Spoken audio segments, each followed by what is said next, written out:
Le show business est en deuil, Jagen Aboué s'en est allé. C'est le gros buzz du jour.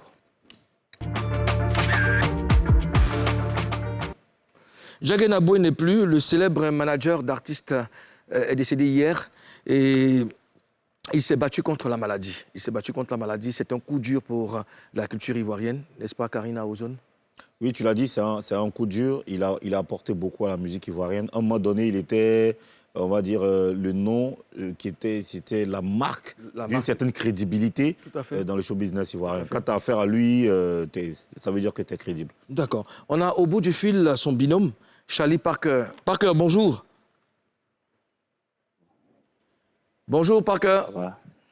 Oui, bonjour Mouloukoukou, comment tu vas? Ça va très bien, très content de t'entendre. Pour rappel, Charlie Parker fut le manager et producteur de DJ Mouloukoukou. C'est grâce à ce monsieur que j'ai pu sortir un album.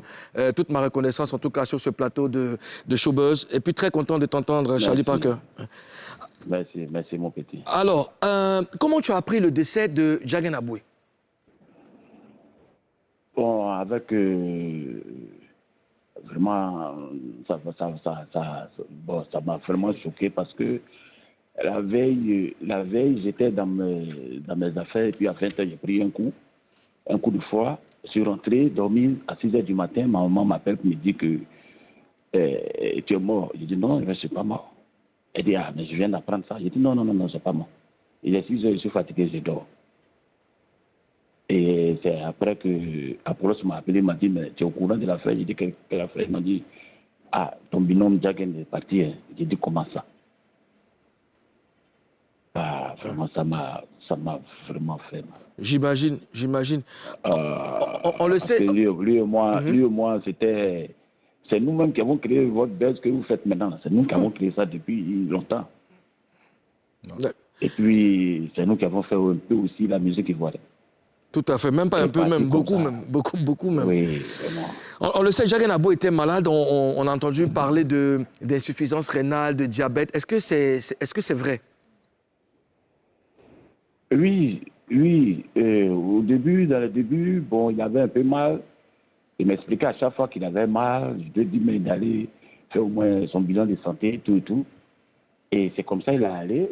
Et on lui a dit, il a appelé Arafat, c'est son bilan. Bon, et il a eu l'idée de faire son truc, sa dialyse? Sa dialyse. D'accord. Et on a pris, l'État l'a pris en charge.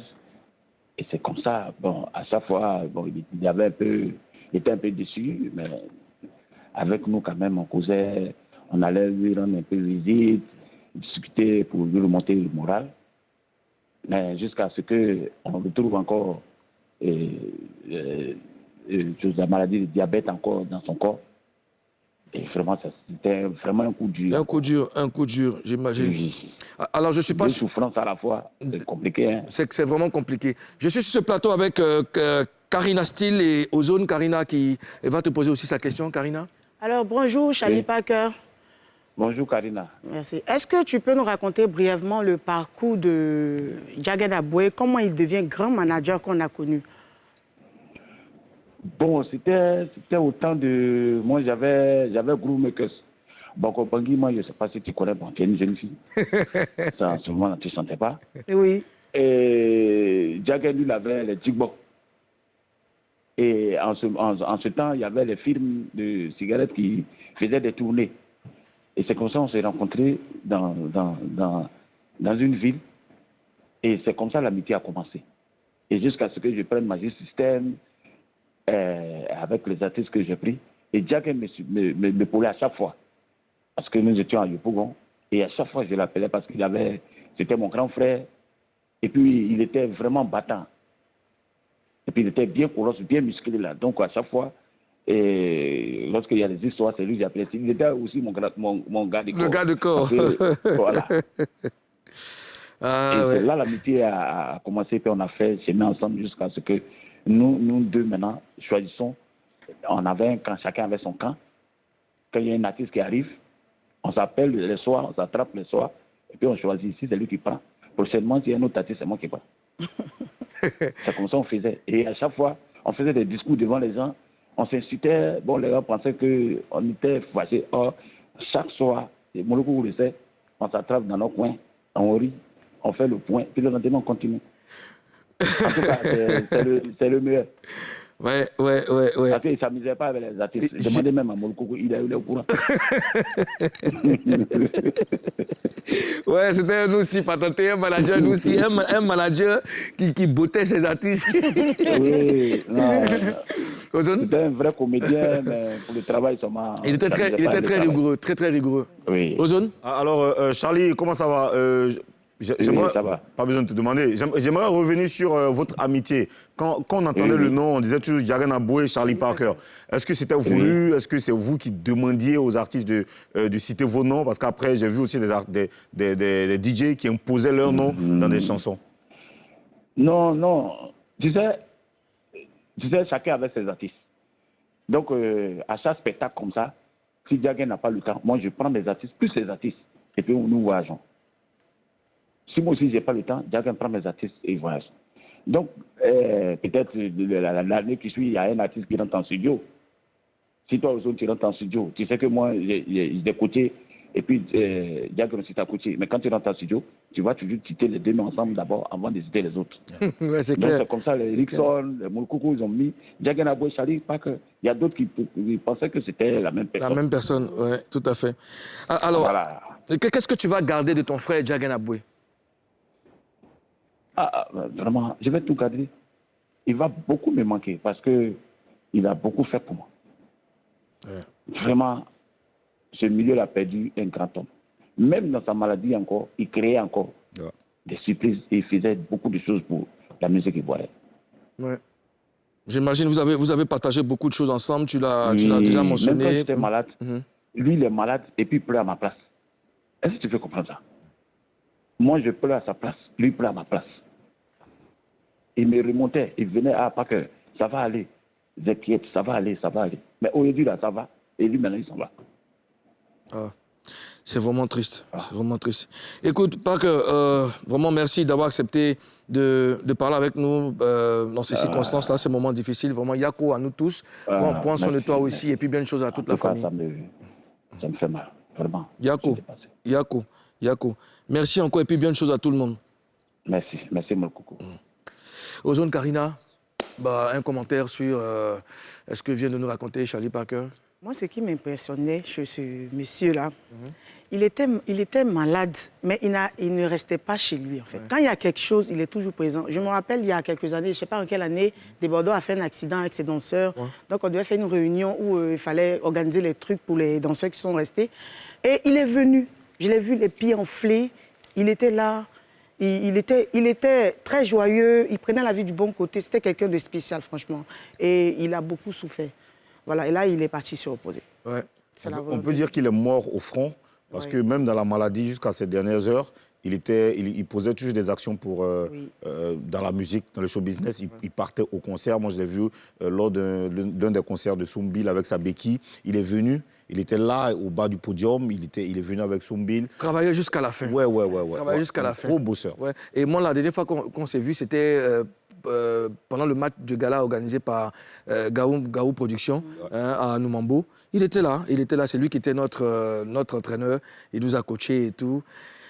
Et puis voilà, vraiment que son âme repose en paix. Nous avons au bout du fil un autre artiste de l'écurie de Djagan Aboué, c'est Lamine TPJ. Lamine, bonjour. Oui, bonjour, le coucou. Inutile de te demander comment ça va, Yako, à nous tous. Ouais, vraiment. Yako, à nous tous. Et c'est un choc, c'est pas facile. On essaie de faire avec. Ouais. Mais c'est vraiment difficile. Vraiment difficile. Je le sais. Hier, tu étais au domicile de Djagan Aboué avec d'autres artistes. C'était comment l'ambiance là-bas? Il faut dire que j'étais au domicile de Père Djagan Aboué et les artistes sont venus. Tout le monde était triste. On sentait la tristesse sur le visage de tout et chacun. Et vraiment, moi, j'étais très abattu parce que ça m'a vraiment framponné, comme on le dit. Et donc, après, j'étais obligé de me mettre dans un coin pour réfléchir parce que jusqu'à présent, je ne crois pas. La manière dont j'ai appris la nouvelle, franchement, ça m'a ça m'a fracassé, quoi. Voilà. Karina? Alors, Lamine, est-ce que tu as pu parler avec la famille de Jagen? Pardon? Est-ce que tu as pu parler avec la famille? Il faut dire que je suis allé d'abord dans un premier temps dire Yako à la famille, mais on ne s'est pas encore assis pour discuter, attaquer tel par rapport aux obsèques et tout, parce que vu que c'est une famille à Caen, et il va falloir que la famille à Caen d'abord décide ce qui va se dérouler. Donc pour l'heure, je n'ai pas encore parlé, puisqu'il y a des vieux pères déjà devant, Guy Gervais, Youl Sayal, Auguste Langoulet et tous les autres, Yannick Kaka. Voilà. Je connais déjà l'équipe avec Yannick Kaka et tout. Donc, on n'a pas encore parlé avec la famille en tant que telle. D'accord. Ozone? Lamine, pendant qu'on pleure Jagen, il y a certains artistes qui dénoncent l'hypocrisie dans le show business. Ils disent que Jagen était malade, il avait besoin d'aide, qu'on n'a vu personne. Quelle est ta réaction par rapport à ça? Ben, Ozone, pour cette question, je pense que chacun a sa manière de voir les choses. C'est vrai, Jagen était très souffrant, mais en même temps, il y a des personnes aussi qui sont très unanimes, qui venaient près de lui. Il y a pas mal de personnes qui venaient. Je pense que c'est un truc qui arrivera à tout le monde. Là, moi, je ne peux pas juger. Et tous ces artistes, Jagen, ce que je retiens de lui, c'est qu'il a aidé. Il a aidé presque la majorité des artistes de la Côte d'Ivoire. Et tu vois. Et si tu es un artiste et que tu sais que Jagen, tu as bénéficié de ses services, je pense que toi-même, là, avec ta bonne foi, tu sauras comment venir soutenir Jagen. Et c'est pour ça que moi, je suis resté avec Jagen, parce que c'est lui, aujourd'hui, qui m'a dans le showbiz. C'est lui qui m'a épaulé jusqu'à aujourd'hui. Donc, franchement, tous ces artistes-là, chacun sa manière de voir. Et je ne peux pas dire grande chose sur ce sujet. Ce que je retiens, c'est que Jagen, franchement, c'était un bosseur, c'était un grand monsieur, un grand travailleur, malgré sa situation. Malgré qu'il était malade, il travaillait encore. Il était assis dans son fauteuil. Il est parti avec, je pense qu'il est parti quand même avec la joie, parce que avant même de partir, il a presque organisé ses obsèques. Il a parlé à tout le monde, à ses gars, il a même motivé tout le monde à organiser le match de gala. Comme s'il savait. En tout cas, Lamine, merci d'avoir parlé avec nous. Est-ce que le gala va se tenir? Non, je pense pas. Le gala n'aura pas lieu. Le gala n'aura pas lieu parce que, comme tu sais, c'est un grand homme qui est tombé. Bien sûr. Monument, et on ne peut pas jouer ce gala parce que tout le monde est abattu. Tout le monde est abattu. On ne peut que prier pour Jagen. Prier pour Jagen, que son âme repose en paix. Son âme repose en paix. On lui dit merci pour tous ces services qu'il nous a rendus. Voilà. Je pense que dans l'organisation même des obsèques, on pourra trouver forcément un programme pour faire ce match de gala comme il a voulu. Et puis, on doit lui rendre cet hommage-là, tout à fait. C'est normal parce que malgré sa maladie, comme tu sais, il venait au gala, il organisait, le conseil, il venait. Bien sûr. Et pourquoi pas à son tour? Pourquoi ne pas faire un grand truc pour lui? Nous le ferons. Et on a besoin aussi du soutien des autorités de ce pays, parce que Jagen, franchement, c'est quelqu'un qui mérite ça. Voilà. Tu l'as bien dit, Lamine. En tout cas, merci de nous avoir accordé ce petit temps. Tu passeras le bonjour à toute la famille et puis nous, on va s'informer de tout ce qui va se passer là-bas. Merci encore, Lamine. D'accord, merci beaucoup. Voilà. Merci à vous et bonne émission. Merci. Cher Papa, c'était aujourd'hui le match de gala. C'était aujourd'hui qu'il devait se tenir le match de gala. Malheureusement, Dieu en a décidé autrement. Qu'il le reçoive auprès de lui dans sa lumière. Repose en paix, Jagen Aboui. Alors, est-ce que vous avez un commentaire particulier à faire dessus ou vous voulez qu'on...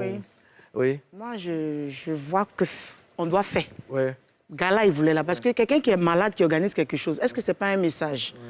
Voilà, je pense que c'est un message. Donc, moi, je pense que ça doit se tenir même aujourd'hui. Voilà. Il vous a confié ça et puis il est parti. On le fera. De toute façon... Même pas forcément aujourd'hui. Non, pas forcément aujourd'hui, mais ça va se faire. Ça va se faire. Peut-être même plus grand qu'il avait peut-être pensé. Vraiment lui rendre hommage. Qu'est-ce qu'on retient de Jagen Aboui, Ozone? Ce que je retiens de Jagen Aboui, c'est le soutien qu'il m'a apporté en 2012.